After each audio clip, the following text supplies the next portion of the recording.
So pair wise I will explain you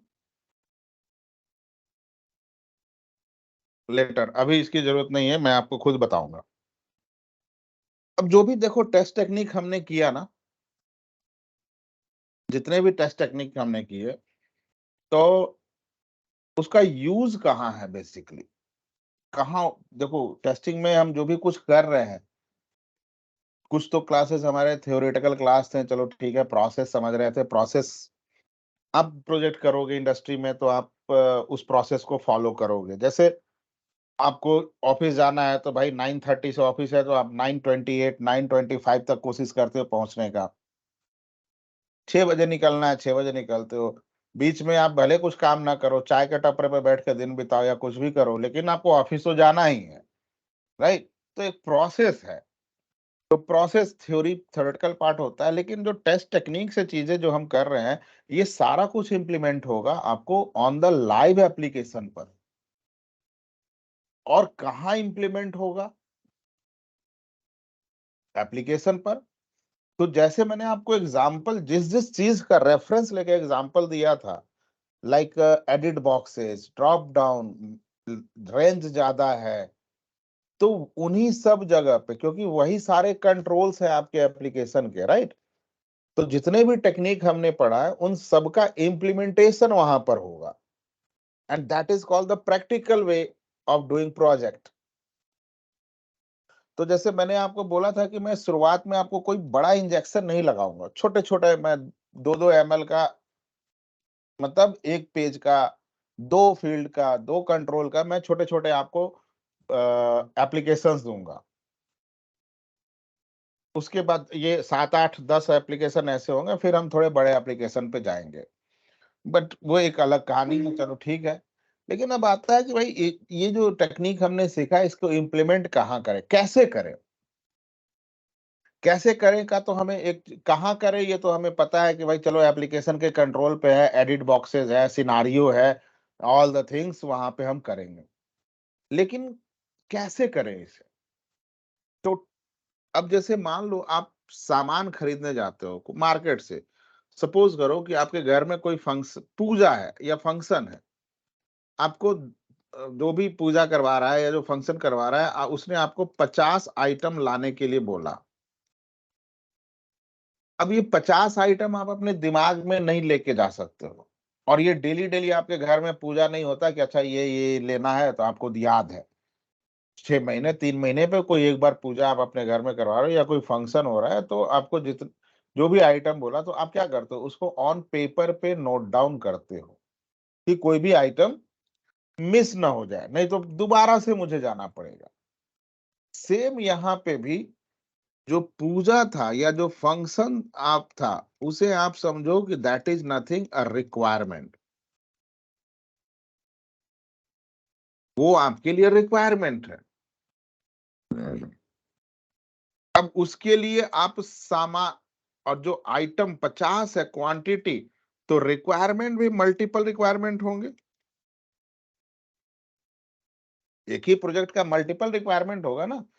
जैसे आप let's say कि जीन्स खरीदने जाते हो, तो जीन्स एक हो गया प्रोडक्ट. अब मल्टीपल रिक्वायरमेंट है कि नहीं, वेस्ट साइज कितना होना चाहिए, कलर कौन सा होना चाहिए, ब्रांड कौन सा होना चाहिए. These are the different different requirement of the genes, right. So multiple requirement भी होंगे एक ही एप्लीकेशन के. सो दैट इज आइटम, पूजा है, फंक्शन है जो आप कर रहे हो, so that is my project. Project का रिक्वायरमेंट दैट इज, कितने रिक्वायरमेंट होंगे, that is number of items. अब वहां पे आप लिख कर लेके जाते हो, पेपर पे लिखते हो, हाँ 10 ये लेना है, 5 वो लेना है, 15 ये लेना है. यहाँ पे भी आपको बोला जाता है कि आप लिखो. क्यों बोला जाता है? क्योंकि जैसे हमने कल डिस्कशन किया था कि क्लाइंट का बिजनेस है, वो उसके लिए सॉफ्टवेयर बनवा रहा है. उसके बिजनेस में मुझे कोई इंटरेस्ट नहीं है, ना तो मुझे उसके बिजनेस के बारे में आइडिया है, बट मुझे टेस्ट उसी को करना है.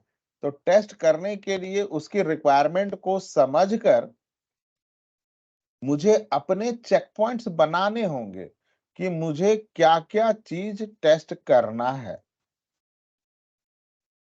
जैसे आप अपने घर में मान लो आप मार्केट जा रहे हो और आपका भाई या आपके सिस्टर या आपके फादर, मदर कोई भी आपके फैमिली मेंबर बोले कि मेरे लिए लेट्स से कि खाने-पीने का नहीं कपड़े खरीद के ले आना, ठीक है? शर्ट का कपड़ा। तो आप उनसे पूछोगे ना किस कलर का चाहिए? चेक में चाहिए, स्ट्राइप में चाहिए, प्लेन चाहिए, रेडीमेड चाहिए या कपड़ा लेकर आए? आप उनसे पूछोगे, right? So the same thing also happened here. जो रिक्वायरमेंट है, उसके बेसिस पे आपके घरवालों ने आपको रिक्वायरमेंट बताया। अब ठीक है, आप उसको लिख नहीं रहे हो कागज पे कि मैं दुकान पे जाने के बाद ना ये चीज़ चेक करूँगा, उसके बाद खरीदूँगा। आप लिख नहीं रहे हो।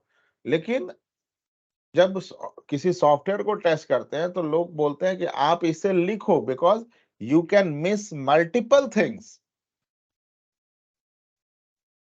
तो रिक्वायरमेंट को हम पढ़ते हैं, फिर अपना एक चेक पॉइंट बनाते हैं कि मुझे इस रिक्वायरमेंट में जो भी फीचर मिलेगा या इस प्रोजेक्ट में जो भी फीचर मिलेगा, मुझे उसे टेस्ट करना है, तो मैं क्या-क्या चीज़ टेस्ट करूँगा।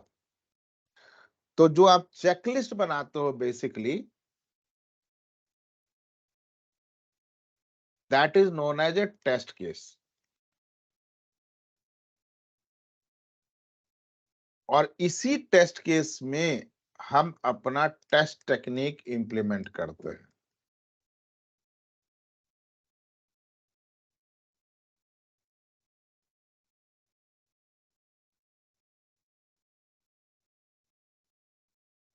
टेस्ट टेक्निक को इम्प्लीमेंट करते हैं।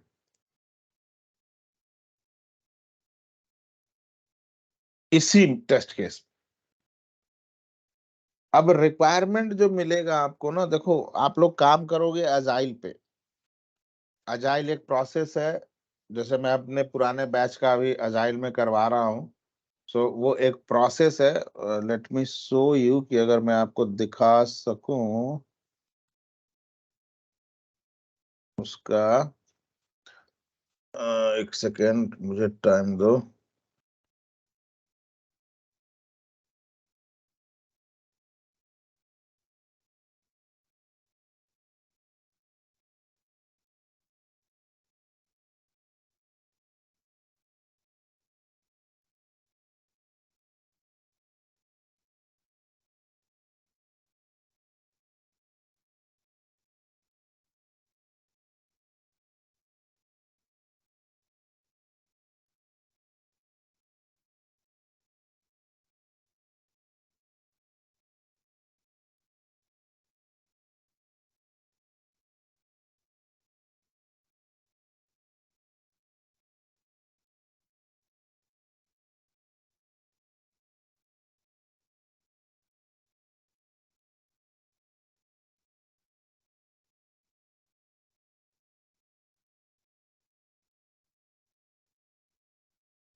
क्या है यार ये?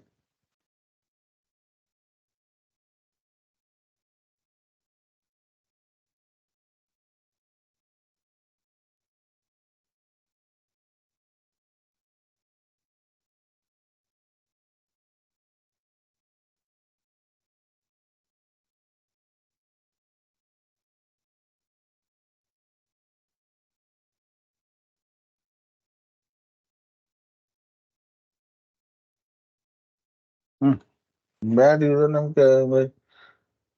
कंट्रोलर बोल रही हूँ।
हो जाए भाई लॉगिन। पता नहीं क्यों नहीं हो रहा है यार, यही यूजर आईडी पासवर्ड में डाल रहा हूँ, वहां पे दूसरे मशीन पे लॉगिन कर रखा है।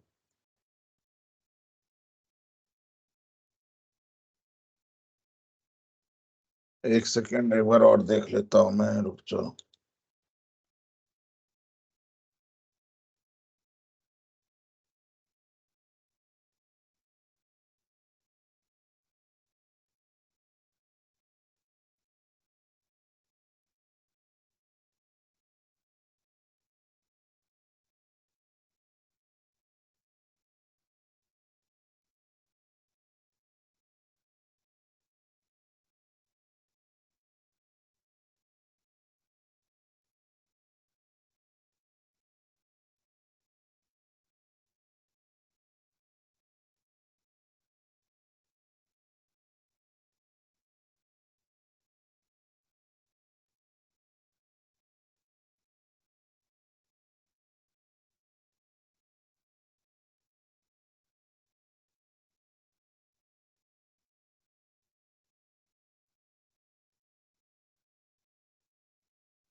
चलो गाइज, अगर अभी नहीं हो पा रहा है तो मैं आपको कल दिखा दूंगा, बट अभी टाइम वेस्ट नहीं करते, मैं आपको दिखा दूंगा।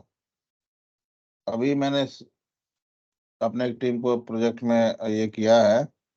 सो we will I will display later on, don't worry. तो बेसिकली हम टेस्ट केस लिखते हैं जहां पे हम टेस्ट टेक्निक को, और मैं जब बोल रहा था कि आप लोग मैक्सिमम देखो काम करोगे एजाइल स्क्रम मेथोडोलॉजी पे ही, और उस पे हम प्रोजेक्ट भी करेंगे, लेकिन 10-15% चांस है कि आप, या हो सकता है 20% मान के चलो कि आप ना काम करोगे कन्वेंशनल मेथोडोलॉजी पे, जो वाटरफॉल भी मॉडल वगैरह होता है। तो वहां पे काम करने का तरीका थोड़ा अलग होता है, प्रोसेस वाइज थोड़ा अलग है, लेकिन जो आपका प्राइमरली जॉब रोल है ना, टेस्ट केस लिखना, एग्जीक्यूशन, वो अजाइल में काम करो, कन्वेंशनल में काम करो, या जिस मेथोडोलॉजी में काम करो, सब में सेम रहता है। इन ऑल द मेथोडोलॉजी आपका job role is the fixed one. The nature of, मतलब the job role is fixed one, but the process is a bit different. If you are working in different methodology, then the process is different. If you are working in agile methodology, then process is different. So आपका job role हर में, once you are a tester, then you are a tester. इस तरीके से भी आपको application test करना है, या इस तरीके से आपको एप्लीकेशन टेस्ट करना है। तो पहले हम देखते हैं कि जो नॉर्मल कन्वेंशनल मेथोडोलॉजी में होता है, सो वहां पे रिक्वायरमेंट जब आपको मिलेगा, then you will get the requirement in this format. Simple, ये बहुत मैंने एक छोटा सा एक रिक्वायरमेंट लिखा है, जस्ट क्लास शुरू होने के पहले लिखा है। सो this is the requirement, now just go through this requirement, and इस पे आपने डिसीजन टेबल भी बनाया है and all the things, but here you can see the crisp requirement.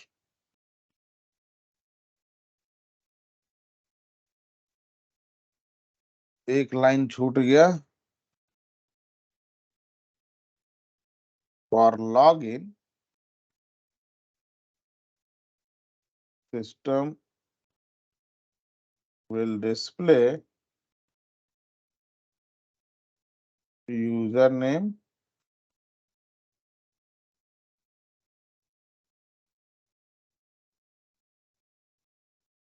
password and login button। ना, अब इस रिक्वायरमेंट को ना एक बार थोड़ा सा पढ़ो, आपको क्या लगता है। For login system will display user name, password and login button. तो इसका मतलब क्या हुआ, एक हमारा आइडिया जनरली निकल रहा है ना कि अच्छा भाई ठीक है कि मेरा सिस्टम, आप लोग मुझे बताना, हो सकता है मैं गलत हूं, ठीक है।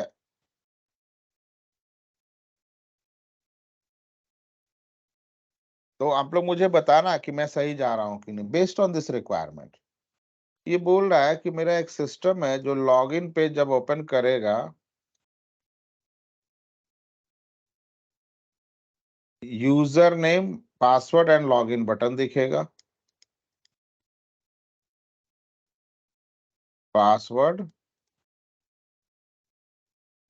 और ये टेक्स्ट बॉक्स है, अब उतना क्रिस्प रिक्वायरमेंट नहीं लिखा है, and then login button, right? ये बोल रहा है ना। देन वो दूसरा रिक्वायरमेंट बोल रहा है, थोड़ा सा इसे पतला कर देते हैं।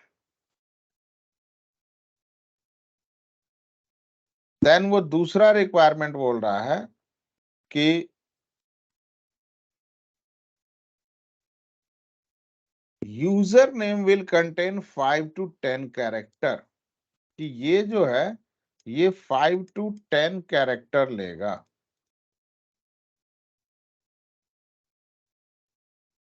When condition does not meet, system will display error message।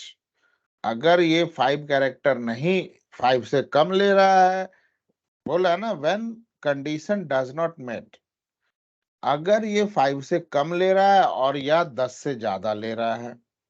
चलो पहले देखते हैं 5 कैरेक्टर्स, तो क्या मैसेज देगा? मिनिमम कैरेक्टर विल बी 5, तो एक मैसेज देगा मिनिमम कैरेक्टर इज 5। अगर 10 से ज्यादा एंट्री कर रहा है इसके अंदर, तो बोलेगा maximum character will be 10, right? And password will be 5 character. Password क्या होगा? 5 कैरेक्टर का होगा, और इसका कुछ नहीं दिए हुए, ठीक है। लेकिन सिर्फ ये नहीं बोल रहा है कि पासवर्ड मिनिमम 2 कैरेक्टर होगा, एरर मैसेज कुछ आएगा। बोला सीधे सीधे कि पासवर्ड 5 कैरेक्टर का होगा, और लॉगिन बटन जो सेंट्रली अलाइंड है, तो लॉगिन बटन मेरा सेंट्रली अलाइंड है, ठीक। क्लियर है रिक्वायरमेंट आप लोग को?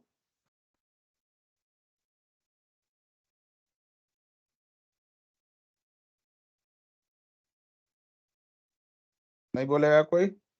गुड। Yes sir.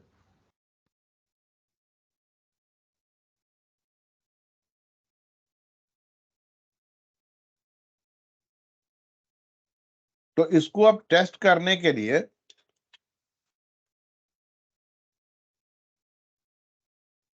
हम अपना चेकलिस्ट बनाते हैं, और checklist is nothing just a test case, और ये हमेशा एक्सेल पे ही बनता है, ऑलवेज। अब मैं लिख रहा हूं, अभी मैं कुछ चीजें पहले लिख रहा हूं, उसके बाद आपको समझाऊंगा।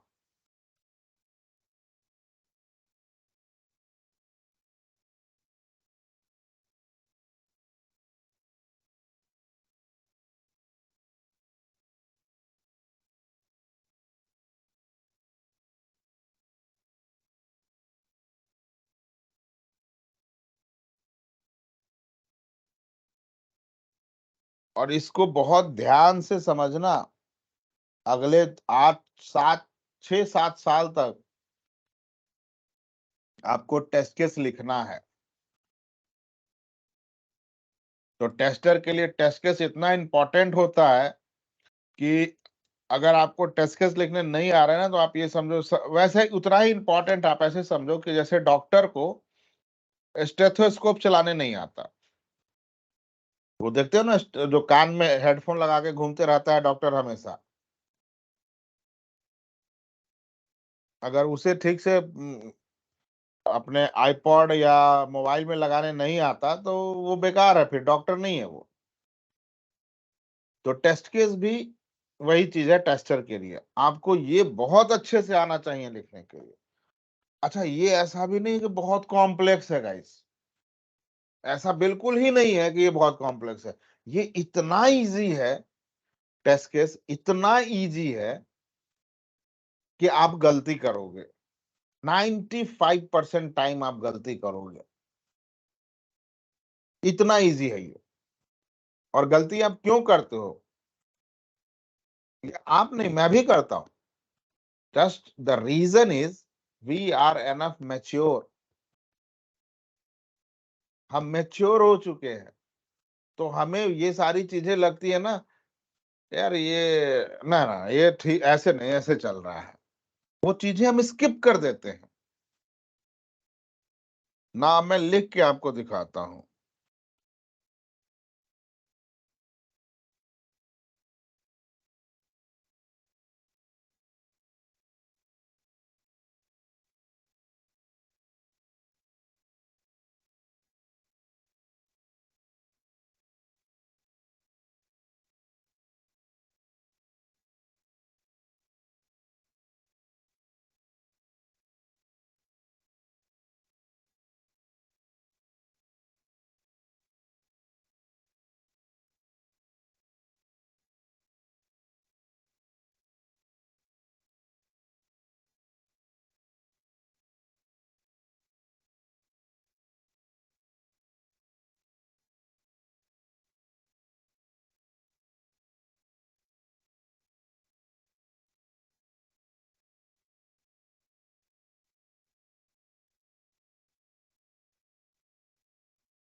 हो गया सर?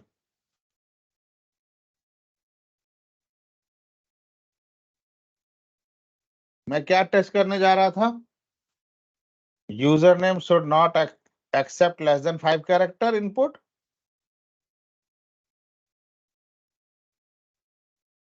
ये टेस्ट टाइप वगैरह छोड़ देते हैं, अभी जो इंपॉर्टेंट पहले वो डिस्कस करते हैं, ये तो आपको अपने आप पता चलते रहेगा धीरे धीरे ना। इनपुट में मैंने एप्लीकेशन को ओपन किया, एप्लीकेशन ओपन हुआ तो system should display the login page with user name, text box password, text box login button. Second step में मैंने डाला यूजर नेम से ASDF। Why I have given 4 character?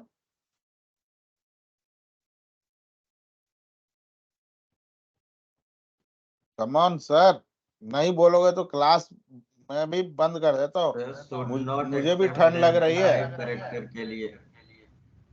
हाँ, सर 5 कैरेक्टर से कम नहीं होना चाहिए, तो चेक करने के लिए। बाउंड्री अप्लाई किया यहाँ। Sir minimum -1। Yes, password 5 character, password 5 देना था तो 5 दिया। यस। और जब लॉगिन बटन पे क्लिक करेंगे तभी तो एरर मैसेज देगा।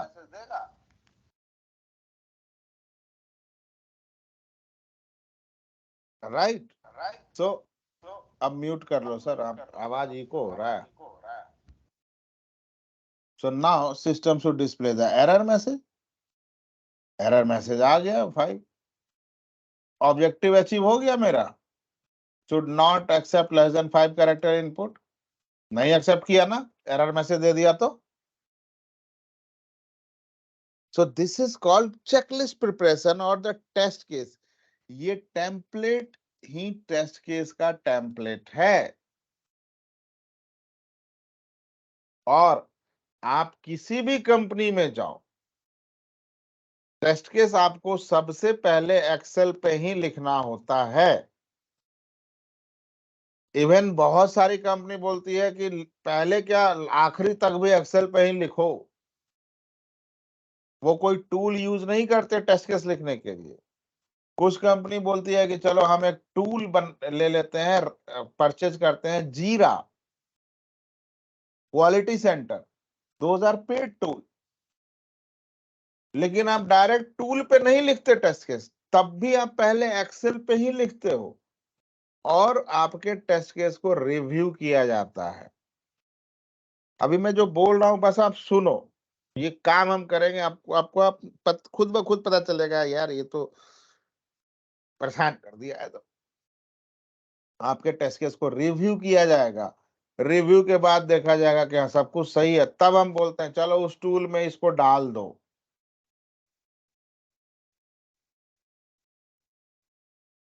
ठीक है।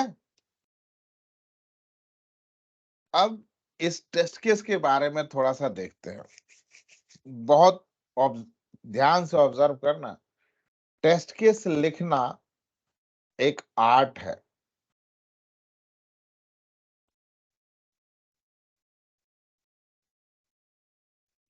बहुत सारे लोग ना इसी में फेल करते हैं और इंटरव्यू में बाहर हो जाते हैं। मैंने आपको क्या बोला कि आप एक टेस्टर हो, अगर टेस्ट केस लिखना आपको नहीं आता, देन आपकी टेस्टिंग, आपको टेस्ट, आप क्या टेस्ट करोगे? कुछ नहीं। मतलब आप मार्केट में सामान खरीदने जा रहे हो और इंडियन करेंसी को पता ही नहीं है कि 5 का कौन सा है, 10 का कौन सा है, 50 कौन सा है, 100 कौन सा है।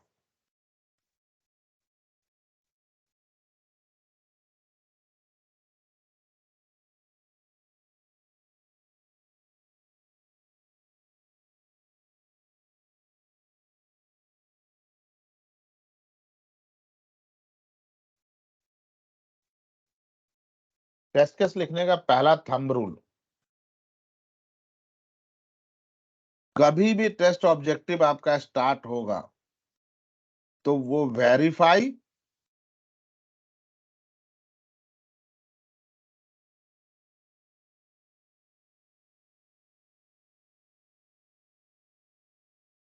इसी 2 वर्ड से स्टार्ट होगा। या तो टेस्ट टू वेरीफाई और वेरीफाई से। This is the first thumb rule.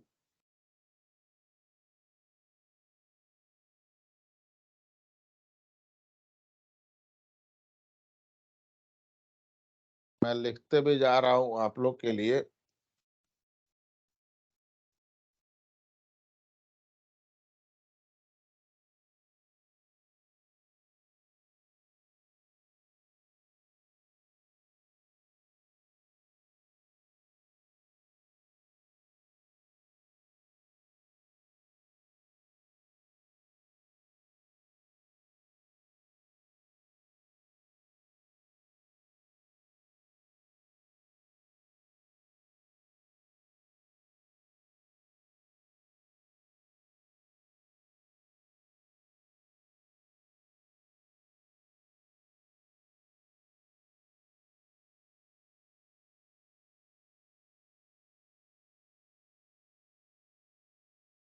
ये पहला थंब रूल है सर।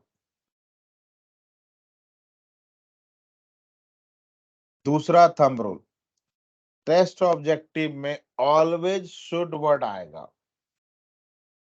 कुछ जगह इसे टेस्ट ऑब्जेक्टिव भी बोलते हैं या टेस्ट डिस्क्रिप्शन भी बोलते हैं, तो आप दोनों चीज समझ सकते हो, एक ही है। टेस्ट ऑब्जेक्टिव बोलो या टेस्ट डिस्क्रिप्शन, इसके अंदर शुड वर्ड ही होना चाहिए।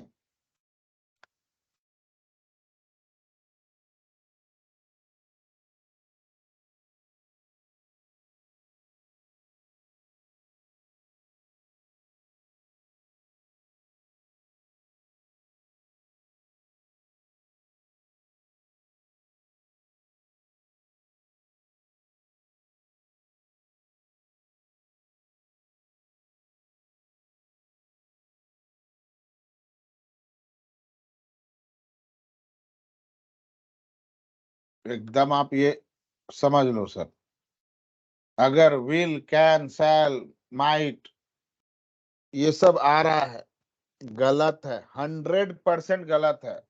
आपकी भावनाएं कितनी भी अच्छी क्यों ना हो, गलत है वो।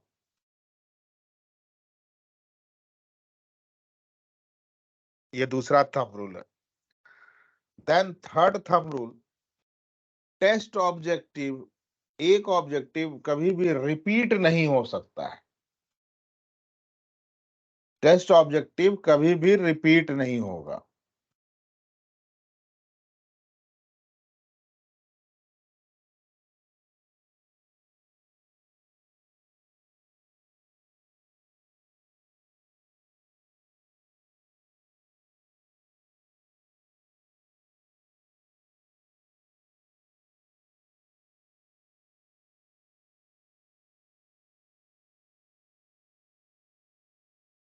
टेस्ट ऑब्जेक्टिव कभी भी डुप्लीकेट नहीं हो सकता है। और जब टेस्ट ऑब्जेक्टिव डुप्लीकेट नहीं होगा तो टेस्ट केस आईडी भी डुप्लीकेट नहीं।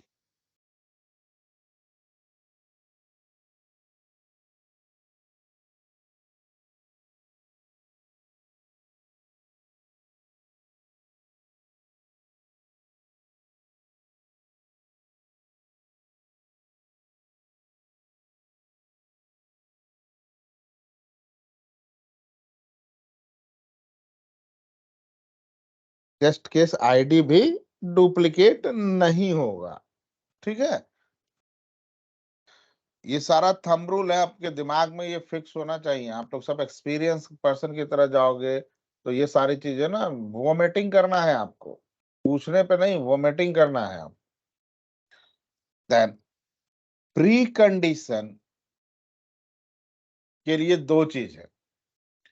प्री कंडीशन किसी टेस्ट केस का हो भी सकता है, किसी का नहीं भी हो सकता है। ठीक है, अगर होगा देन शुड वर्ड इसमें भी आएगा।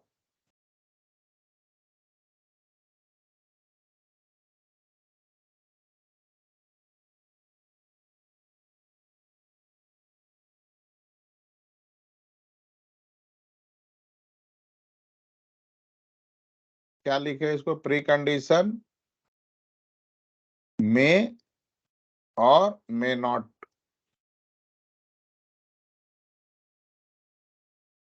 बट अगर होगा तो शुड वर्ड होगा ही इसके अंदर।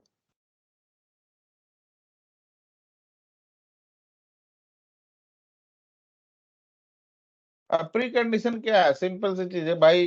देखो, आ, जैसे मैं बोलता हूँ कि भाई मुझे चाय बनाना है, तो प्री कंडीशन क्या है कि घर में चाय पत्ती, दूध, शक्कर, गैस और गैस चूल्हा, पैन, पानी, ये सब अवेलेबल होना चाहिए। This is my pre condition. और अगर नहीं है तो प्री कंडीशन के लिए मुझे क्या करना होगा, पहले इन सारी चीजों को अरेंज करना होगा, राइट। तो हम अपने टेस्ट केस में प्री कंडीशन का यूज ना बहुत स्मार्टली करते हैं। जब मुझे दिखता है ना कि बहुत सारे स्टेप्स की जरूरत है मुझे, मतलब जो ऑब्जेक्टिव है उसे मुझे अचीव करना है, तो बहुत सारे स्टेप्स लिखने पड़ेंगे। और एक स्टेप में एक ही चीज होता है, मल्टीपल चीजें नहीं होती। जैसे मैंने देखो टेस्ट केस लिखा है यहाँ, एक स्टेप में ओपन द एप्लीकेशन, तो ये हुआ एंटर दिस, पूरे पेज में मैं enter user name, enter password और लॉगिन बटन, मैं एक ही में सब कुछ नहीं लिख रहा हूं, छोटे छोटे steps, it's like a baby step. जैसे बच्चा चलता है ना, एकदम मुश्किल से 1-2 सेंटीमीटर, 10 सेंटीमीटर, 50 सेंटीमीटर का डिस्टेंस पे पैर रख रख के बच्चा चलता है। आपकी तरह नहीं चलेगा ना कि सीधे 4 फीट का डिस्टेंस कवर कर रहा है एक बार में, राइट। सो इस चीज को ध्यान रखना। प्री कंडीशन हम इसलिए देते हैं कि अगर मेरा ये स्टेप्स ज्यादा हो रहा है कहीं, तो प्री कंडीशन से हम चीजों को सॉर्ट कर सकते हैं। अच्छा, ये स्टेप ज्यादा क्यों होगा, इनपुट स्टेप ज्यादा क्यों होगा, और कितना होना चाहिए। सबसे पहले तो कितना होना चाहिए, तो देखो कोशिश करते हैं एज ए टेस्टर हम कि इनपुट स्टेप, हमारा जो स्टेप नंबर हमने लिखा है ना, ये किसी भी टेस्ट केस में 10-12 स्टेप से ज्यादा ना हो, मैक्सिमम 12 ज्यादा अच्छा है,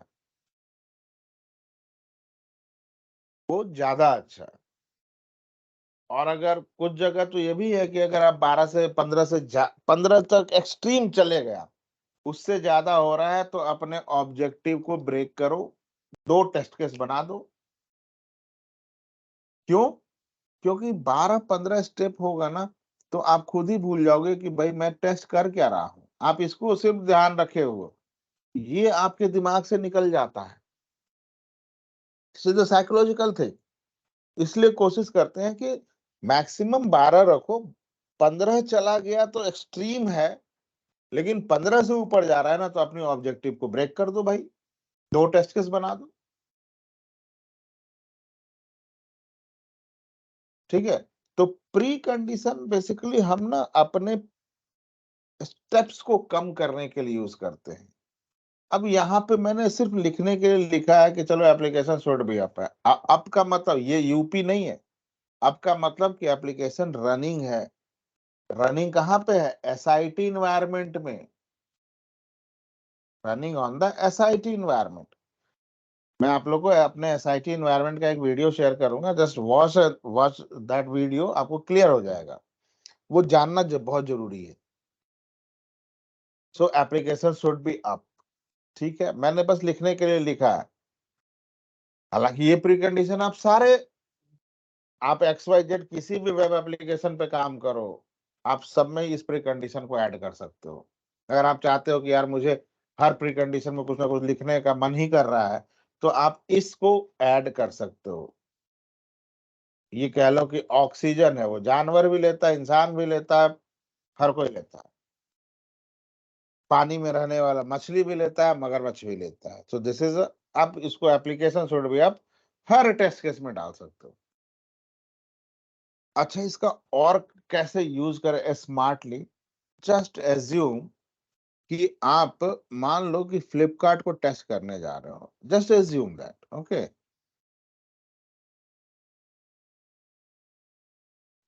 और फ्लिपकार्ट में आपको ना जो टेस्ट करना है सर, वो टेस्ट करना है, लेट्स से कि आप ऑर्डर कैंसिल वो टेस्ट करना चाहते हो। और टेस्ट केस जितने भी बनते हैं ना सर, एक दूसरे टेस्ट केस से इंडिपेंडेंट होते हैं। एक एप्लीकेशन में आप 50 टेस्ट केस लिखोगे, लेकिन 50 टेस्ट केस एक दूसरे से इंडिपेंडेंट होते हैं, 50 टेस्ट केस। अब ऑर्डर कैंसिल के लिए है, तो आपका टेस्ट केस का स्टेप्स क्या होगा? पहला स्टेप होगा आप लॉगिन करोगे, दूसरा स्टेप्स होगा आप कोई प्रोडक्ट सर्च करोगे, तीसरा स्टेप्स होगा कि आप ऐड टू कार्ट करोगे, फोर्थ स्टेप होगा बाय करोगे, फिफ्थ स्टेप होगा ऑर्डर पेमेंट, सिक्स्थ स्टेप होगा कि ऑर्डर सबमिट, 7th स्टेप होगा कि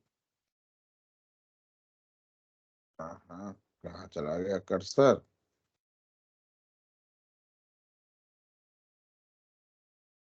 ऑर्डर सबमिट हुआ एंड देन आप क्या करोगे? ऑर्डर कैंसिल, 8th स्टेप की कैंसिल रीजन, 9th स्टेप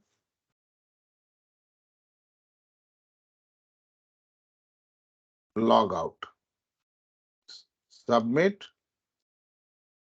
चलो सबमिट, चलो इसी में कर दिए, तो यहाँ पे हम चलो इसको कर देते हैं कि आप लॉग आउट कर गए।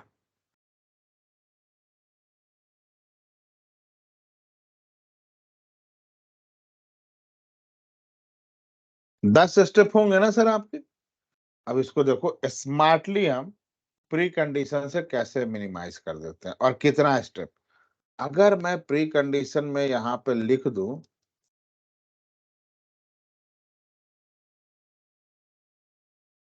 प्री कंडीशन की बात कर रहा हूं सिर्फ,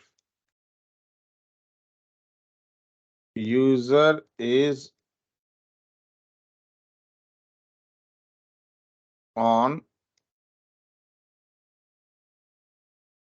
सॉरी इज तो होगा नहीं क्योंकि शुड वर्ड आना चाहिए। User should be on order cancel screen। Pre condition में यूजर ऑर्डर कैंसिल स्क्रीन पर है, तो आपका स्टार्टिंग से ही कैंसिल स्क्रीन पे है, तो इसका मतलब ऑलरेडी लॉग इन कर चुका है, वही प्रोडक्ट सर्च करके ऑर्डर कर चुका है, राइट? तो ऑलरेडी आप इतने स्टेप से बच गए। अब आपका टेस्ट केस कितने हैं? 1 2, इस 3 स्टेप्स में आपका खत्म टेस्ट केस। दूसरा अगर मैं लिखना चाहूं pre condition, any order, any product, any product, ऐसे सेंटेंस सही है, any order should be on running or not delivered state।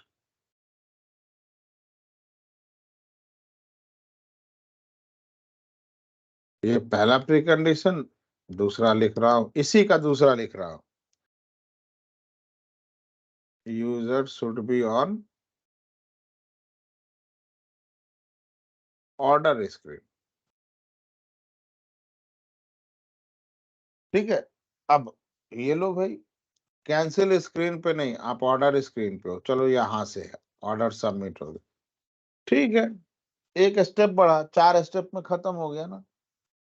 तो प्री कंडीशन का यूज देख रहे हो कैसे मैं स्मार्टली कर रहा हूं अपने इनपुट स्टेप्स को कम करने के लिए। नाउ द नेक्स्ट वन, ये तो चलो नंबरिंग सिस्टम कर रहे हैं, ये इनपुट का क्या मतलब है sir? Who is performing this?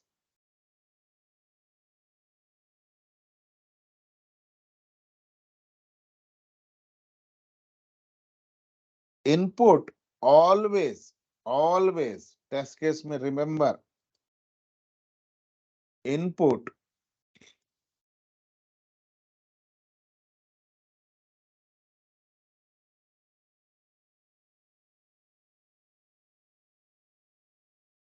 Always user action,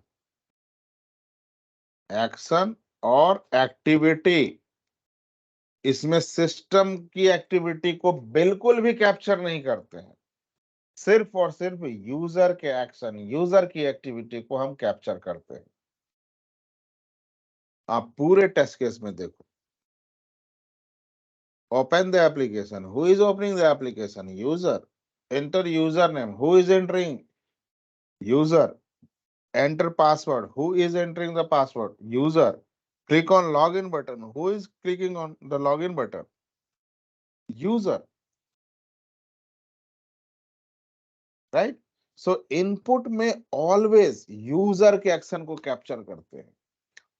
दूसरी चीज, इनपुट का लिखने का जो तरीका है ना, आप इंग्लिश पे मत जाना। इंग्लिश में कोई भी सेंटेंस कंप्लीट करने के लिए ना सब्जेक्ट वर्ब ऑब्जेक्ट का होना कंपलसरी है, बट यहाँ पे ऑब्जेक्ट है, सब्जेक्ट और वर्ब दोनों गायब है। Open the application, application object है, ओपन द सब्जेक्ट और वर्ब दोनों गायब है ना। इट मीन्स व्हाट, इंग्लिश की मतलब आप खाट मत खड़ी कर देना। इसका मतलब ये है ना कि इनपुट में यूजर वही चीज लिखे जो करेगा, जो यूजर करेगा। आपकी साइड से शशि थरूर वाली इंग्लिश नहीं लिखनी है कि पढ़ने के बाद सामने वाला को समझ में ही नहीं आया कि भाई मैं पढ़ के लिखा क्या है, मैं कर क्या रहा हूं। ठीक है, तो आपको शशि थरूर वाली इंग्लिश नहीं लिखनी है।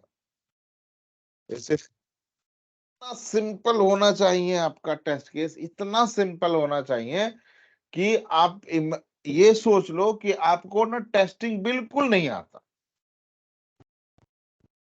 और मैंने आपको, अच्छा, कि खाना तो यहाँ बनाने किस किस को आता है, वो बहुत अच्छा एग्जाम्पल होगा।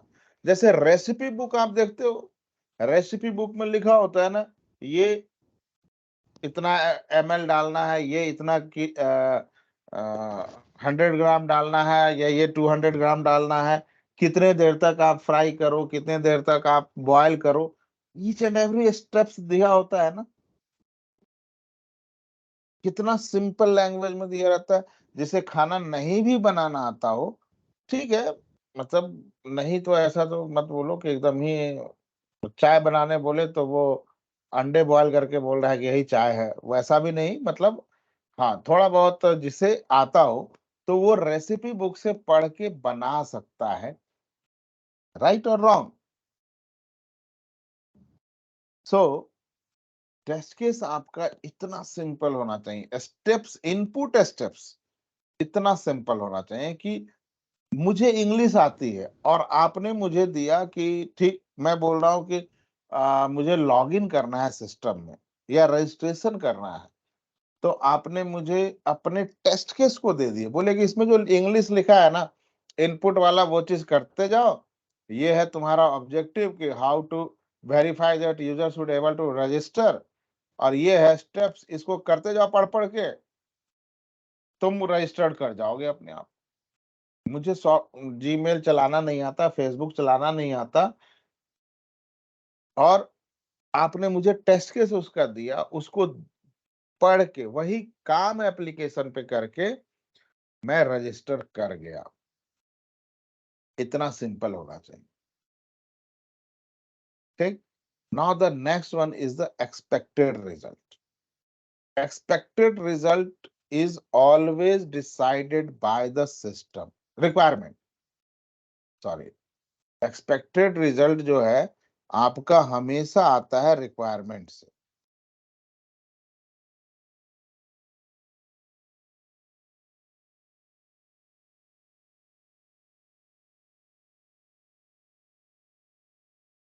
और इनपुट जो है वो यूजर के द्वारा किया जाता है, टेस्टर के द्वारा।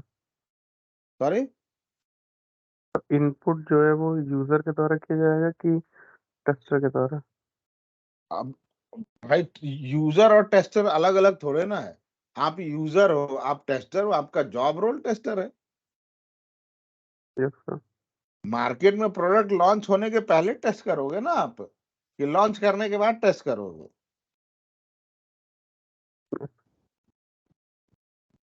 राइट? तो यू आर ए यूजर ना, प्रोडक्ट Yes. लॉन्च होने के पहले आप ही यूजर भी, आप ही टेस्टर भी हो ना उसके। एक्सपेक्टेड रिजल्ट जो है ना सर, ये आता है रिक्वायरमेंट से। मैंने रिक्वायरमेंट से ही एक्सपेक्टेड रिजल्ट यहां डाला था ना, जो एरर मैसेज आया, system should display error message या system should display login page is this, right? So this always comes from the requirement, or expected result is the required behavior of the software. यही expectation है उससे, software से, ये यही काम करे, यही उसका रिक्वायर्ड बिहेवियर है मेरा, ठीक है? Now expected result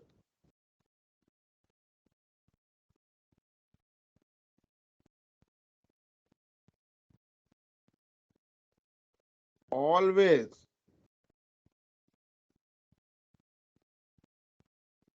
must have,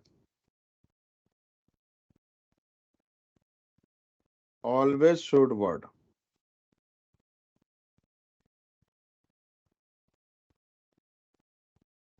expected result के अंदर भी 100% शुड वर्ड होना चाहिए।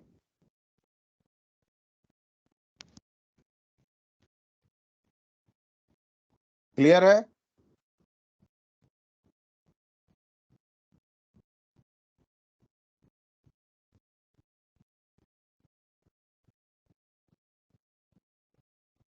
देख रहे हो, एक्सपेक्टेड में है ना शुड वर्ड।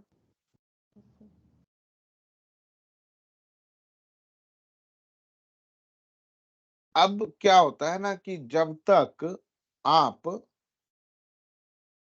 मेरा एप्लीकेशन था तो एप्लीकेशन बन रहा है, चलो रिक्वायरमेंट हमारे पास आ गया, रिक्वायरमेंट डेवलपर को भी मिला और रिक्वायरमेंट, सॉरी, टेस्टर को भी रिक्वायरमेंट मिला। तो इस रिक्वायरमेंट पर डेवलपर एप्लीकेशन को डेवलप करता है और टेस्टर इस रिक्वायरमेंट को देखकर अपना चेकलिस्ट प्रिपेयर करता है, मतलब टेस्ट केस प्रिपेयर करता है। क्लियर? इतना क्लियर है? कोई डाउट यहां तक guys?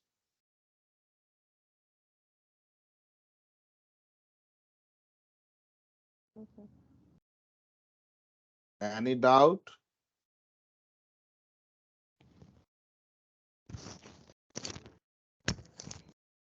No sir. No, good. भाई आप लोग मुझसे ठीक है 500 700 1000 2000 किलोमीटर दूर हो, लेकिन आप लोग की आवाज भी ऐसे आ रही है कि मेरी आवाज, मैं भी तो दूर ही हूँ, जितना आप मुझसे दूर हो उतना मैं भी दूर हूँ, मेरी आवाज क्लियर नहीं आ रही है आप लोग को? आ रही है, क्लियर है।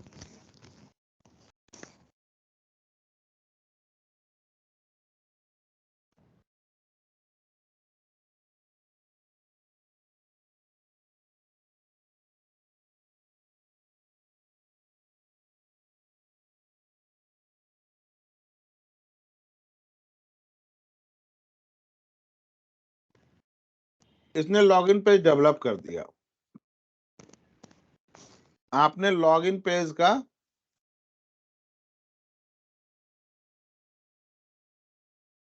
टेस्ट केस रेडी कर लिया, राइट सर?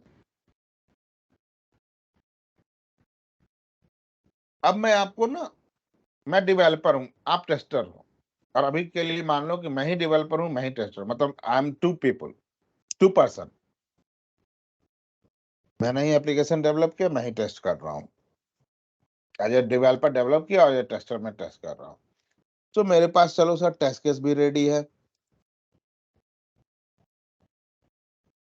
एप्लीकेशन भी मेरे पास आ गया,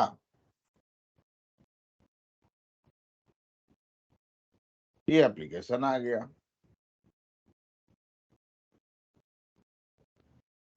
अब देखो टेस्ट केस का पहला स्टेप, ये क्या हो रहा है, ऐसे क्यों हो रहा है, ये छोटा कैसे हो जा रहा है यार, किसी को आइडिया है क्या क्या हो रहा है?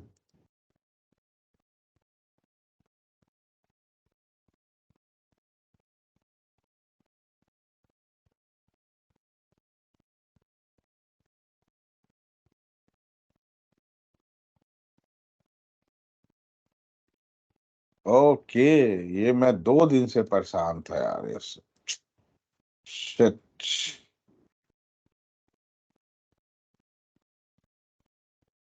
और ये है मेरा एप्लीकेशन, ठीक है सर, दोनों स्क्रीन दिख रहा है ना? Yes sir. अब मैं अपने टेस्ट केस को एग्जीक्यूट करने जा रहा हूं, और एग्जीक्यूशन में जो मैंने लिखा है मैं वही काम यहां करूंगा। अपने तरफ से यहां जो दिखा रहा है वो चीज यहां नहीं चेंज कर दूंगा, because this is everything here comes from the requirement, Bible, Gita, Quran. So पहला test to verify that username should not accept less than 5 character. Okay, functional. Why functional? Because error message तभी तभी आएगा जब तक मैं click कहीं नहीं करूंगा तब तक नहीं आएगा, एंटर करने पे नहीं आएगा, right? So that's why I have written functional. And now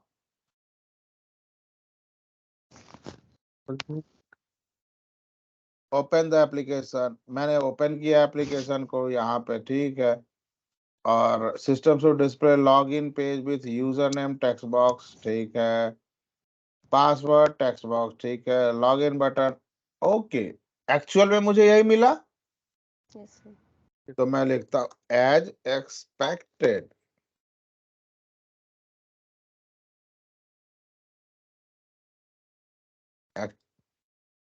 actual में जो मिला तो मैं एज एक्सपेक्टेड लिख रहा हूँ, सिंपल ना। Enter user name ASDF,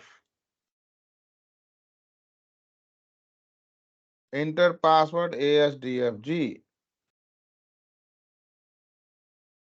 click on login button. System should display error message, minimum character will be 5. Okay, अब ये तो ये मैसेज दे रहा है सर, राइट? हालांकि मुझे रेस्ट्रिक्ट तो कर दिया, लेकिन मैसेज ये दे रहा है, तो क्या मेरा टेस्ट केस पास हुआ?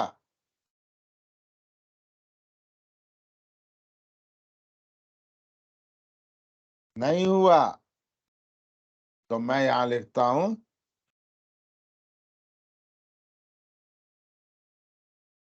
क्यों नहीं पास हुआ, ये मैंने जानबूझ के यहाँ पे ये लिखा है, मिनिमम कैरेक्टर विल बी 5, ऐसा कोई मैसेज नहीं, मैंने जानबूझ के लिखा है बस आपको ये बताने के लिए। तो मैं यहां लिखता हूं सिस्टम इज शोइंग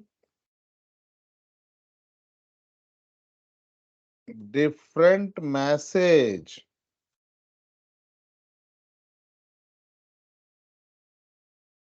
सिस्टम अलग मैसेज शो कर रहा है, मैसेज भी यही आना चाहिए।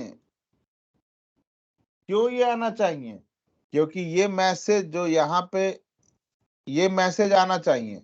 ये मैसेज क्यों आना चाहिए? क्योंकि ये मैसेज मैंने कहां से लिया है सर? ये मैसेज मैंने रिक्वायरमेंट से लिया है ना, और रिक्वायरमेंट क्या है सर? गीता, बाइबल, कुरान, ये गलत नहीं हो सकता है।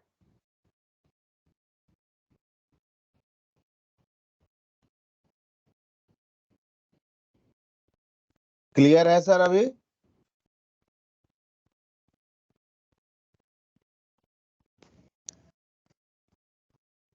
और ये जो काम हम कर रहे थे, this is called test case designing, तो हमने पहले किया।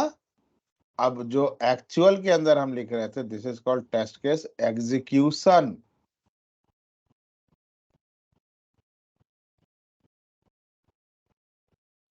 और ये मिसमैच हो गया ना दोनों में, एक्चुअल और एक्सपेक्टेड में। Hmm, Yes, sir. जैसे मिसमैच हुआ, that become as a bug. Hmm. वो बन जाता है बग, दिस मिसमैच। और अगर मान लो कि ये एरर मैसेज की जगह यही आता है एरर मैसेज,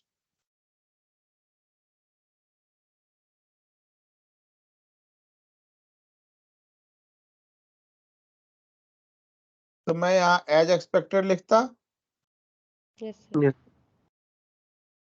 और बग के पहले यहाँ बनता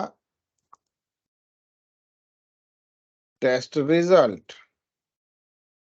और ये कॉलम में दो वैल्यू आता है। यहाँ पे मान लो 10 15 जितने भी टेस्ट केस लिखोगे आप, डेटा देन दिस लिस्ट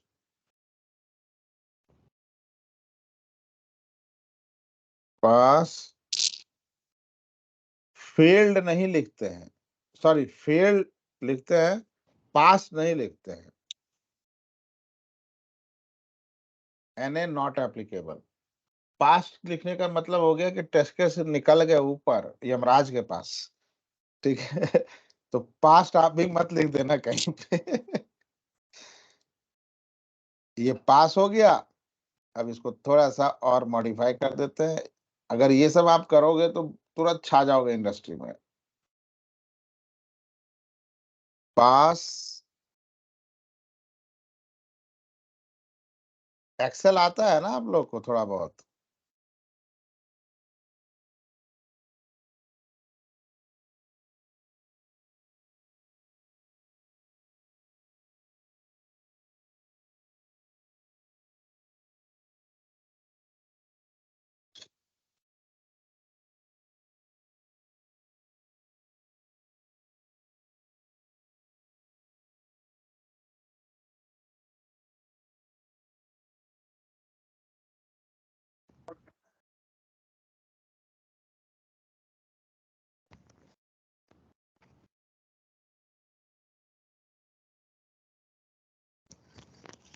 अच्छा, एक चीज ध्यान रखना गैस, ये जो मैंने कहाँ तक किया, यहाँ तक, यहाँ तक है ना, लास्ट यहाँ तक है 12 नंबर।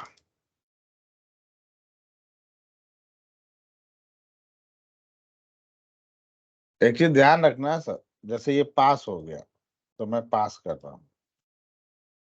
अब ये ना चंपक कलर मत डाल देना, पिंक अच्छा लग रहा है तो मैरून अच्छा लग रहा है तो वो डाल, मेरा येलो कलर फेवरेट है तो वो डाल, वो नहीं सर। इसका कलर कोडिंग है रैग, रेड, एम्बर, ग्रीन, यही 3 कलर हो सकता है। Green, red and amber, 3 he colour होता है, जिसे बोलते हैं रैग। इसे आगे हम देखेंगे कुछ चीजें जो थोड़ा एडवांस लेवल की चीजें हैं रिपोर्टिंग पर्पज से। उस समय मैं जब करवाऊंगा तो बकायदा मुझे हर रिपोर्ट आपका ना मेल के थ्रू चाहिए। हम मेलिंग एटिकेट सीखेंगे कि रिपोर्टिंग कैसे करते हैं, क्लाइंट को कैसे भेजते हैं, मैनेजमेंट को कैसे भेजते हैं।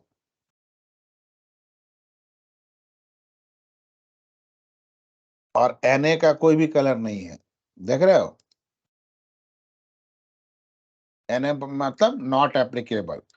कि टेस्ट केस तो हमने लिखा बट वो एप्लीकेबल नहीं है, हम नहीं एग्जीक्यूट कर सकते हैं, या वो रिक्वायरमेंट ड्रॉप कर दिया गया।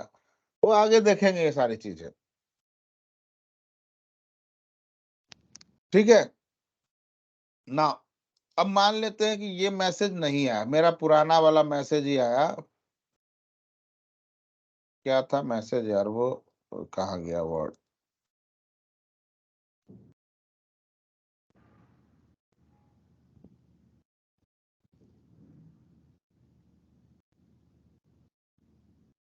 यही मैसेज आया मेरा, एज एक्सपेक्टेड नहीं हुआ ना, तो मैं लिख देता हूँ यहाँ पे system is not showing correct message.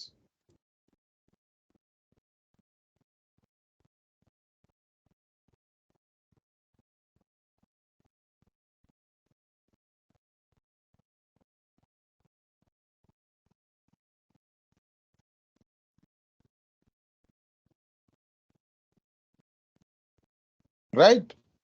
अब ये क्या हुआ, ये तो टेस्ट रिजल्ट मेरा नहीं पास हुआ, तो अब यहाँ पे एक और कॉलम ऐड कर देते हैं, स्टेप स्टेटस।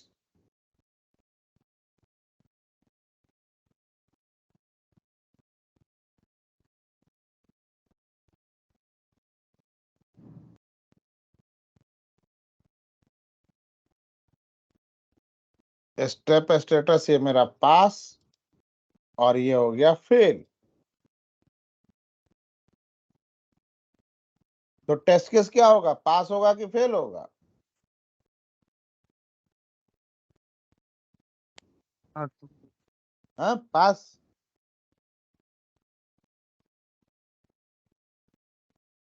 सर जोर से बोलो, yes, sir. जय माता दी मत बोल दो, जोर से बोलो, मतलब थोड़ा आवाज बढ़ाकर, मुझे सुनाई नहीं दे रहा है। Test result हाँ, pass, बोल नहीं सकते, आवाज ब्रेक हो रहा है, तो आप टीम पे चैट पे डाल दो ना सर मेरे को। सर पास हो रहा है इसमें, मतलब फेल पास नहीं होगा नहीं ना। होगा सर, क्यों? पास कहाँ से होगा? क्यों? जब मेरा एक स्टेट, एक भी, भाई मैं फिजिक्स केमिस्ट्री का एग्जाम दिया, एक में फेल कर गया तो फेल ही हुआ ना पूरा। सो मेरा टेस्ट केस भी फेल हो गया। Okay sir. ठीक है। दूसरी चीज, मान लो मेरे पास 5 स्टेप मैंने लिख रखा है किसी टेस्ट केस में,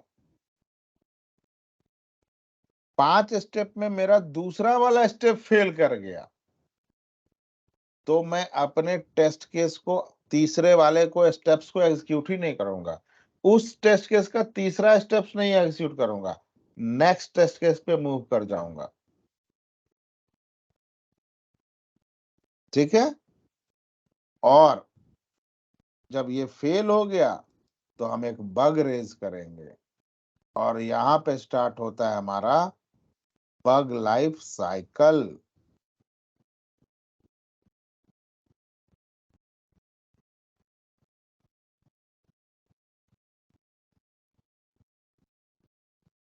जैसे ही मेरा कोई टेस्ट केस फेल हुआ तो हमारा स्टार्ट होता है एक बग लाइफ साइकिल।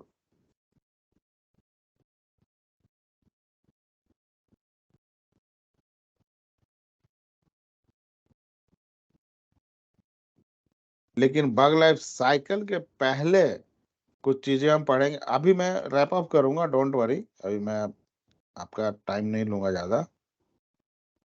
यहाँ पे कुछ चीजें होती हैं सर जिसे हम बोलते हैं bug, defect, error, then fault, failure, then incident, उसके बाद एक बग लीकेज होता है, डिफेक्ट डेंसिटी होता है। ये 5-7 टॉपिक को डिस्कस करेंगे, then I will move to bug life cycle. अब बग क्या होता है आप तब तक नहीं एक्सपीरियंस कर सकते हो, मेरे पर पढ़ाने पे आपको कोई एक्सपीरियंस नहीं होगा जब तक आप खुद टेस्ट केस को एग्जीक्यूट, टेस्ट केस नहीं लिखोगे और एग्जीक्यूट नहीं करोगे। So now it's up to you. मैं आपको इसी रिक्वायरमेंट का टेस्ट, पहले रिक्वायरमेंट भेजूंगा, इसी रिक्वायरमेंट के, इसी एप्लीकेशन, इसी पेज के लिए मैं आपको रिक्वायरमेंट भेजूंगा, and you have to write the test case. Template भी मैं भेज दूंगा आपको, एंड होपफुली आपके पास मेरा एक आध मेल आया है, नहीं आया होगा।